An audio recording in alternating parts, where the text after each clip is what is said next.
I would like to invite all of you here to a meeting of the Newark Disarmament Group on Wednesday at 1:30 in Hill 125. At that meeting, it's the final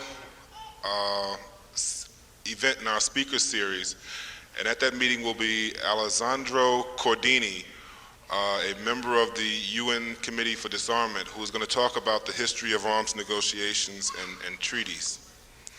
Also, a week from Wednesday, in the same room at the same time, that's 1:30 Wednesday, Hill 125, we're going to have a planning and organizing meeting of the Newark Disarmament Group, and all of you are invited to participate and to get involved in this very important work. Lastly, I would like to invite you in that planning meeting and any other planning meetings you wish to go to, or working within any organization you want to work within, to plan, to organize, and to turn a large mass of humanity out for the demonstration on June 12th at the UN. Okay.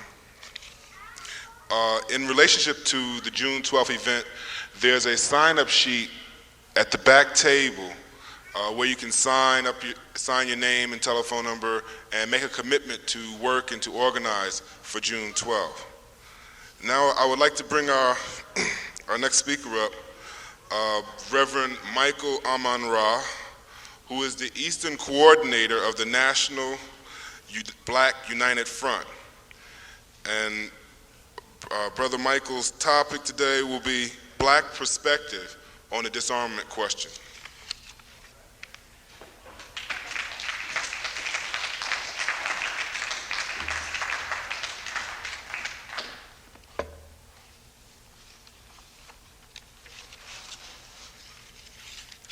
Brothers and sisters, friends, and if there are any enemies among us, I bid you greeting as well. On behalf of the National Black United Front, whose chairman is the Reverend Herbert Daughtry, and I bring you greetings on behalf of the brothers and sisters who are making certain that this particular issue on nuclear disarmament is not going to be stated without their voices being added to the many voices crying against this particular destruction that is presently upon us. The National Black United Front is a member organization of the Third World and Progressive People's Coalition for SSD2. And we bring you greetings, and we hope to be able to share some insight to you in regards to the black perspective on the disarmament question. I want to first start by also stating that I was very much glad to have had the opportunity to hear my brother Mustafa Randolph in his presentation, which I thought was very excellent. And unfortunately, I believe that that message should have been carried over to many more, not only black, but of course other white people as well. And I would hope that in the brief time I'm going to be with you, some of the rudeness that I saw displayed while my brother spoke is not going to be also displayed while I speak.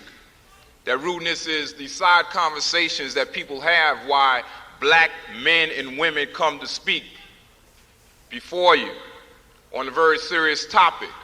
One of the questions that I have been often asked by members of the peace groups in the United States is, why is there a slow reaction on the part of black people to join in the campaign against nuclear disarmament? And perhaps part of that is the fact that maybe some black folks really don't think that you're serious about their participation.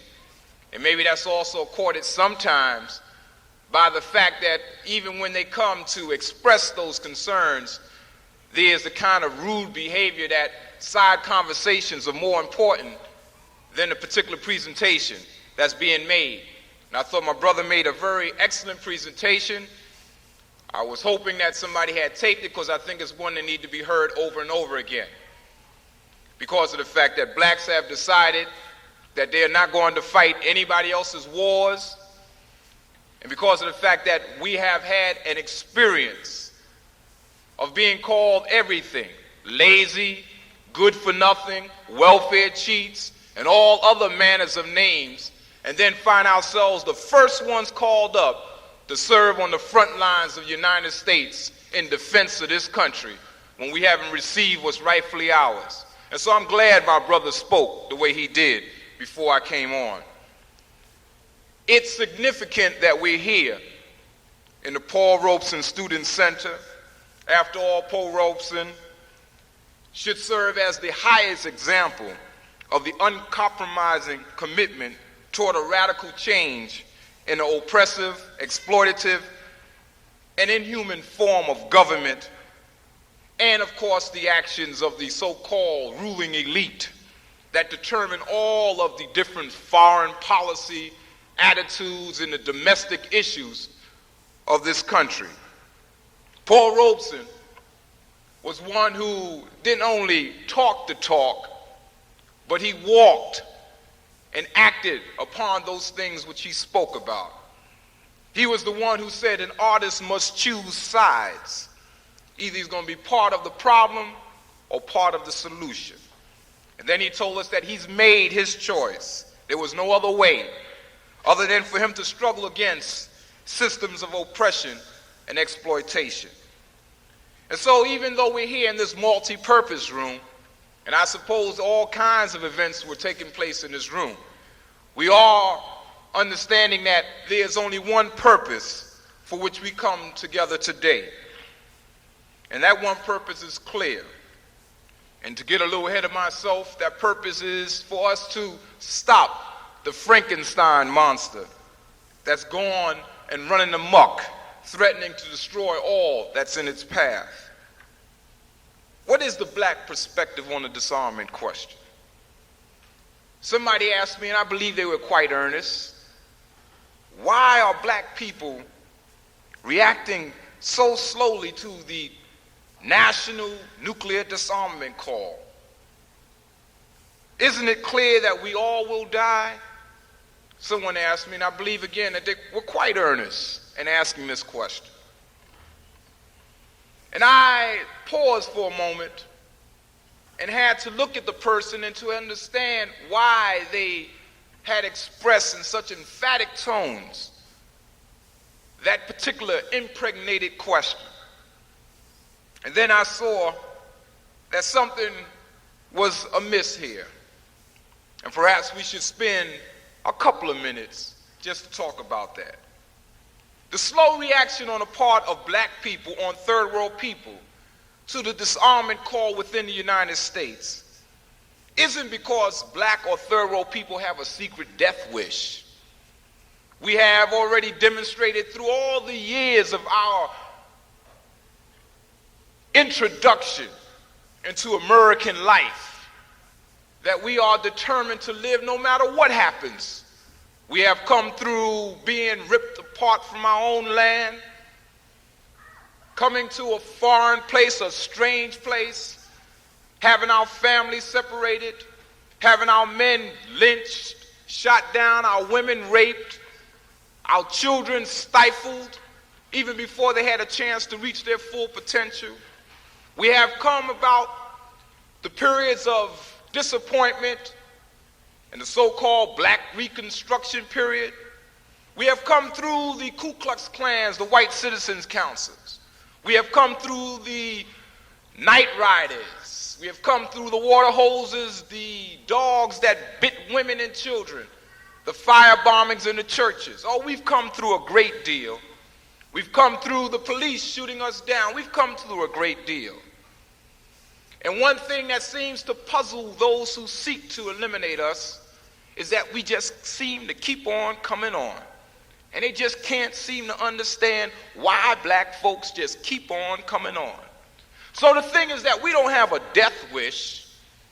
We don't have a desire to just see it all end here. We're not ready to go beyond this veil of tears. We're here. And we're determined to make sure that as long as we're here, that our human rights, the quality of our life, is going to be safeguarded, protected, and defended at all costs. So then the question again rises, why is there such a slow response to the disarmament call? I mean, haven't we folks demonstrated that this is a thriving, a bustling, a great movement that has shooken up the United States. Why are black folks so slow?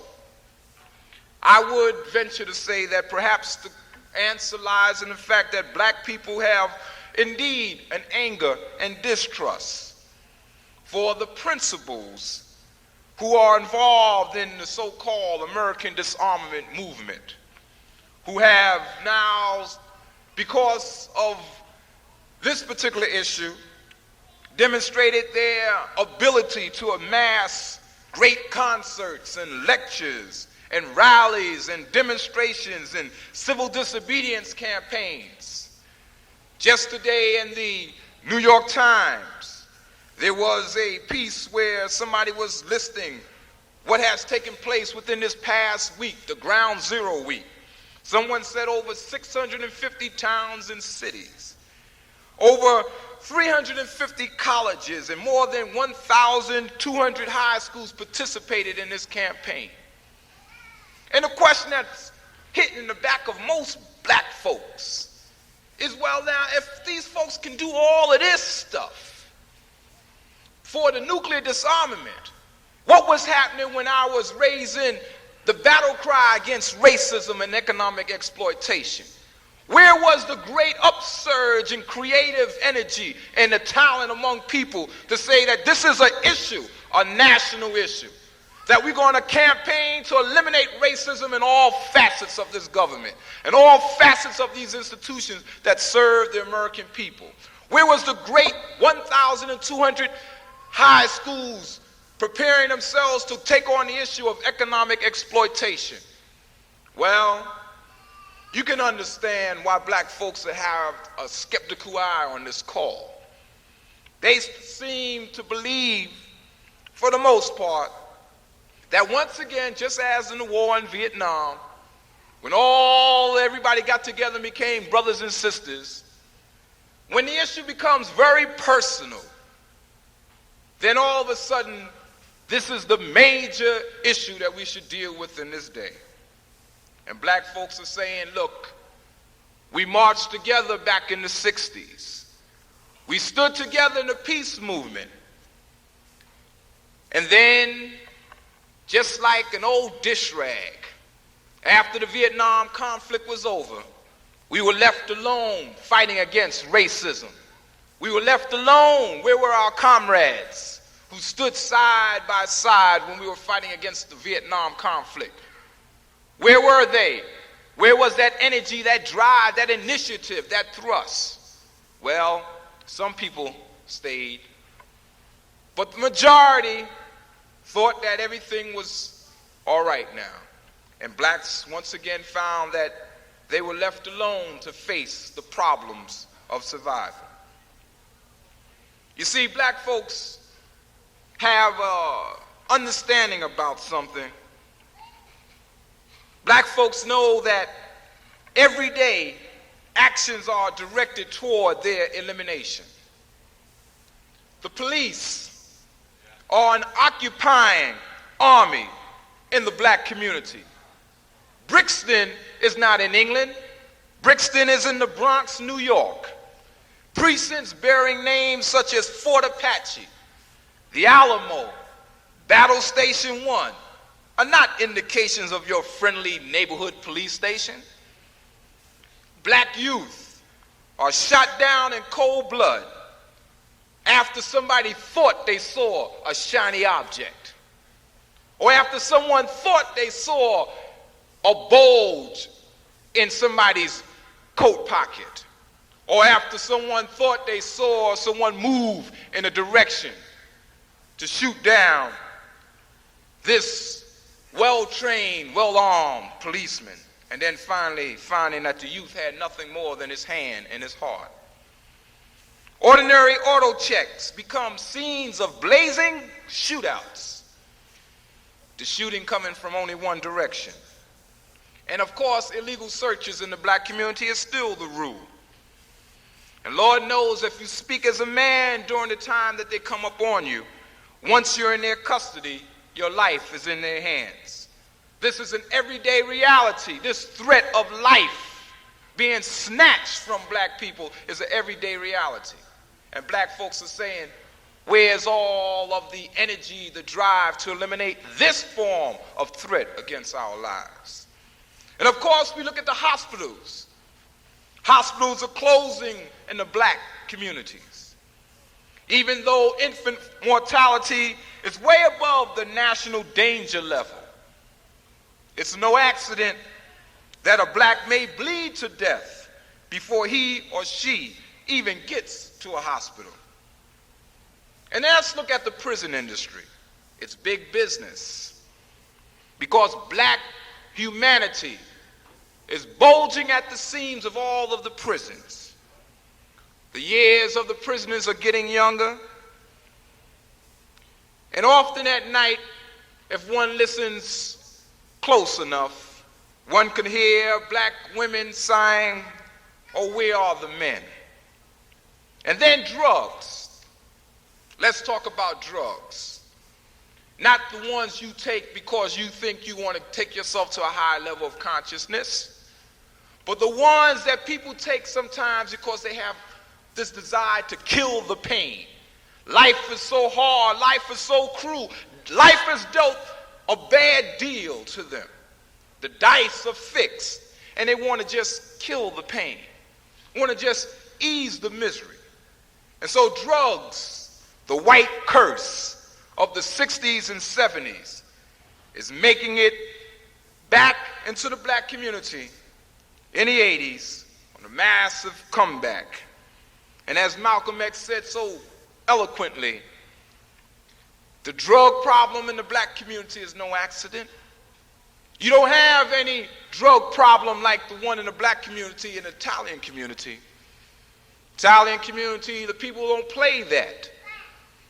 You try to sell drugs to Italian youth and see what happens. You don't have a drug problem in the Irish community. Irish people don't play that. You try to sell that like you got in the black community. And you don't have a drug problem in any of the other communities like you have in the black community. Why? Let's just take a look at some of the dope addicts.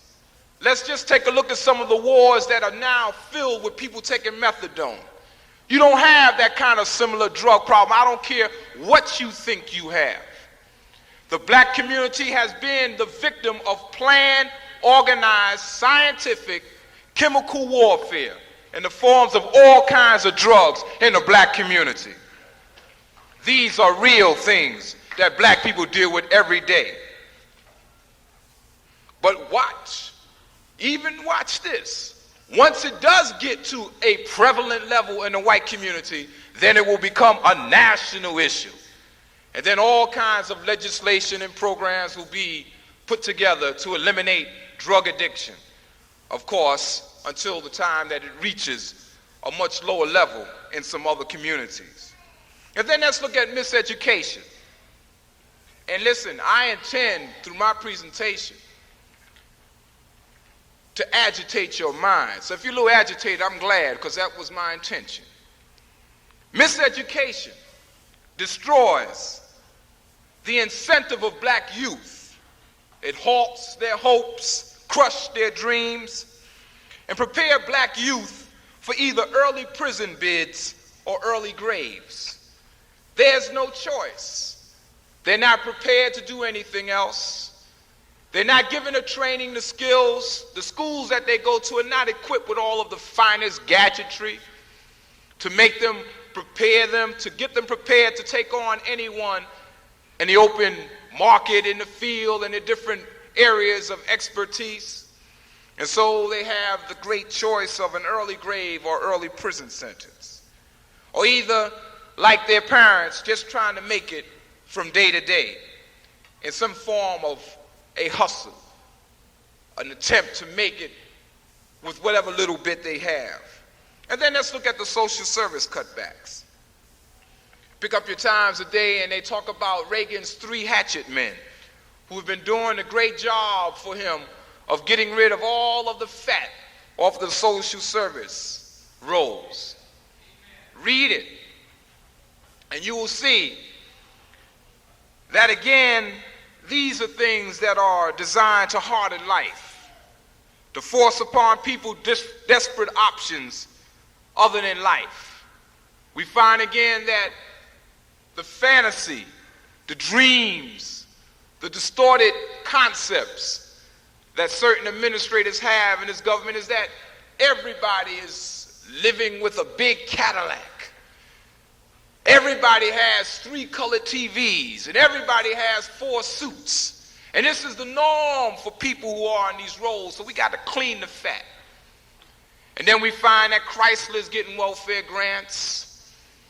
We find that other corporations are getting great welfare grants. And we don't hear the same outcry of the sensitive white Americans when they say, yes, clean it off. Why, Chrysler can have all the welfare grant it needs. And so can all of the other corporations who find loopholes and find ways to just weave in and out of the particular governmental structures. But again, black folks are seeing this as another form of the desperate way to cut back on the quality and even on the existence of their life. And need I even go into the area of mental illness? Let's talk about how many people are losing their minds in this period. And this very period, this very critical period in history. And after all of this, someone says over the radios and over the TVs and in the printed page, you can be black and Navy too. What do they take us for?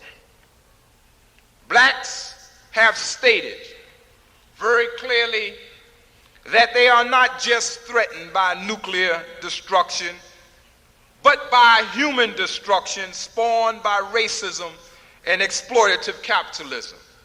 And until these things, these twin evils, are looked upon with the same amount of critical attention as nuclear disarmament, black folks says, well, for us, sometimes our struggle may even be turned against those who are presently joining ranks to end what they seem to think is the most pressing issue of the moment. You see, what has happened is this. We have allowed for too long for the nation which we so much love, which we have so much hopes for, to continue unchecked in its human oppression. And this human oppression has formed what can be considered the body of this modern Frankenstein. The electrodes are the connections of racism and capitalist greed.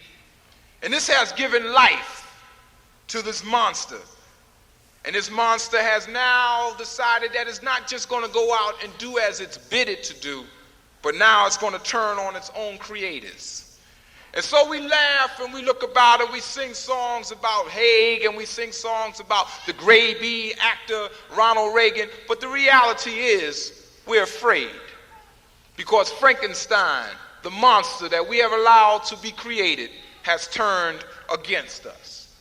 And so blacks have stated clearly that they have always been at fight against this Frankenstein. They have never rested. They have never given up this battle.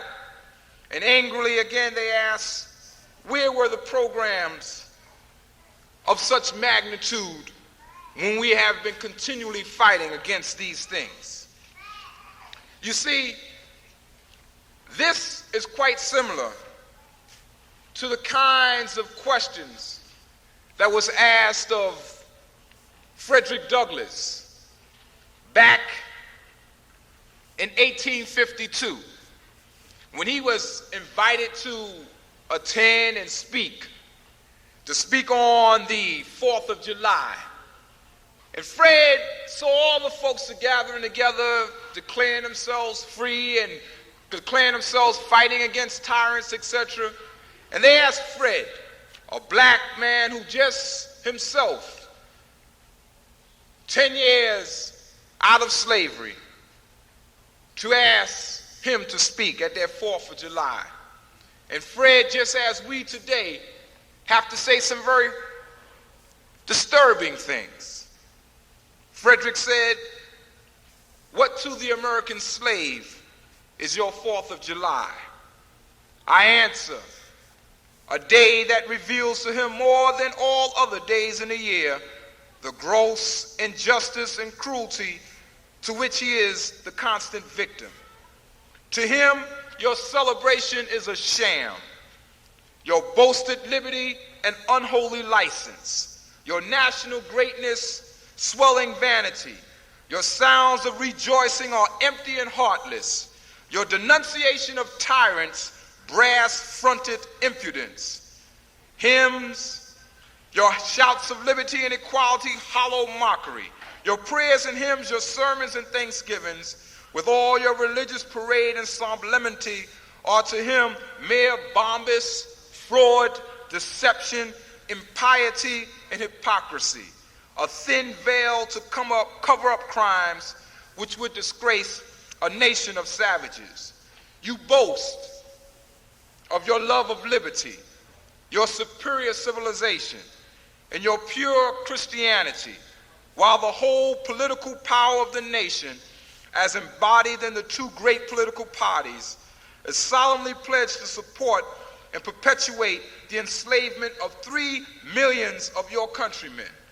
You hurl your anathemas at the crown-headed tyrants of Russia and Austria and pride yourselves on your democratic institutions, while you yourselves consent to be mere tools and bodyguards of the tyrants of Virginia and Carolina. You invite to your shores fugitives of oppression from abroad. Isn't that sounding contemporary? We invited the Shah of Iran here. We've invited Somoza here. We invited all of the different tyrants. This could be read as if it was just today. You have invited all to your shores fugitives of oppression from abroad. Honor them with banquets. Greet them with ovations. Cheer them, toast them, salute them, protect them, and pour out your money to them like water. But the fugitives from your own land you advertise, hunt, arrest, shoot, and kill. You glory in your refinement and your universal education, yet you maintain a system as barbarous and dreadful as ever stained the character of a nation. A system begun in avarice, supported in pride, and perpetuated in cruelty. You shed tears over fallen Hungary, and we could even add, in this particular contemporary sense, over fallen Poland, over fallen Falkland, and over fallen some other areas, and make the sad story of her wrongs the theme of your poets, statesmen, and orators, to your gallant sons are ready to fly to arms to vindicate her cause against the oppressor. But in regard to the 10,000 wrongs of the American slave, you would enforce the strictest silence and would hail him as an enemy of the nation who dares to make those wrongs the subject of public discourse. What are we saying? Frederick and us in the same period. We see this particular threat of nuclear warfare, a very keen threat to us in the third world. First of all, we are not unaware that this particular nation has supported South Africa in all of its wretchedness to the point of even giving it nuclear capability. And that if anything should happen, if there should be any contest at all, that we should suspect that Africa will be one of the arenas, one of the areas that will be the areas for some kind of limited, if you can go for that concept, nuclear campaign. And we feel the same threat and the same anger as the Europeans do. Why are the Europeans turning out in the tens of thousands, in the hundreds of thousands? Because they decided that they are not going to let Europe again be the brunt of any kind of nuclear or conventional warfare. They're not going to see another destruction of Europe. And we have the same concept in mind when we hear about the nuclear capability of Southern Africa and how South Africa can potentially blow up Africa and just blow it into smithereens because of the fact that they've declared that they're going to stay there no matter what happens. And then, of course, in the third world, one question that arises in our minds is that if we're going to talk about nuclear disarmament, then you have to talk about it from a black and third world perspective. We have to talk about non-intervention. We have to talk about racism. These things must be put together.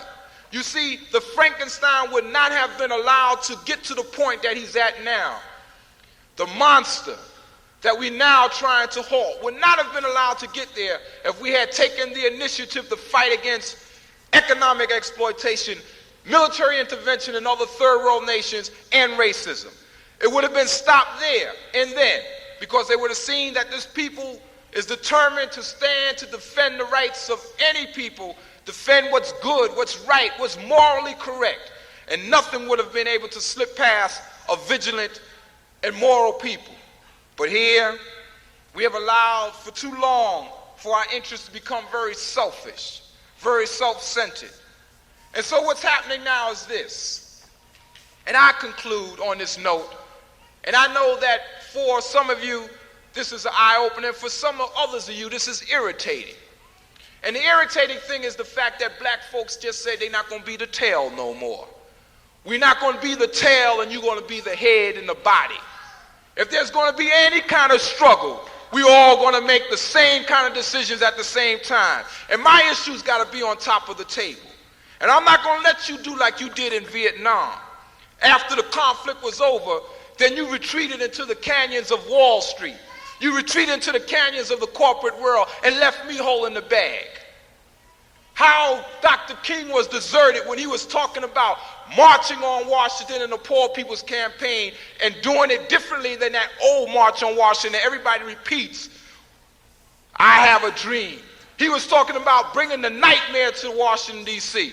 And all of a sudden, all of the people that used to herald him and lift him up because he spoke out against the war in Vietnam deserted him and did not take part in the participation of a campaign that was talking about stopping everything in Washington, D.C. until poor people's needs were met. And we're saying not this time. You want to be comrades? Then we put everything up on the table. There's a price you got to pay for our camaraderie this time. And if you don't want it, then fine. You have made your choice. And we have decided that there's nothing for us to do other than to continue escalating our struggle. And we believe that there's more third world people in this world than there are those who are against the third world. And as Bob Marley said, we Africans will fight. We find it necessary. And we know we shall win, for we are confident in the victory of good over evil. And so we say this is our conflict, this is our struggle, we're concerned. But our energies, our actions go beyond and before June 12th. And we just extend the hand of camaraderie out, but we want you to know that we have some demands of our own.